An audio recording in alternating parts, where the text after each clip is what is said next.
Satu kata dari Raffi Ahmad terkait isu kedekatan dengan selebgram Nita Gunawan. Raffi Ahmad akhirnya buka suara terkait isu miring yang menerpa rumah tangganya dengan Nagita Slavina. Raffi belakangan dikabarkan memiliki hubungan dekat dengan artis pendatang baru bernama Nita Gunawan. Selama ini bungkam, Raffi Ahmad akhirnya mengklarifikasi kabar tersebut. Tak ingin bertele-tele, satu kata yang terlontar dari bibir Raffi. Hal itu diucapkannya sembari terburu-buru menghindari media. Raffi Ahmad menyangkal gosip yang dialamatkan kepadanya terkait Nita Gunawan yang diisukan menjadi selingkuhannya dan mengatakan hal itu hanyalah gosip belaka sembari terburu-buru menghindari media.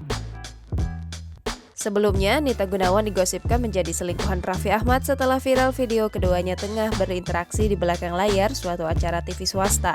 Keduanya tampak kompak bermain TikTok sambil melemparkan candaan.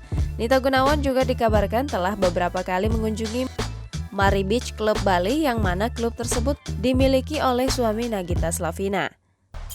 Jangan lupa subscribe, share, komen, dan like ya!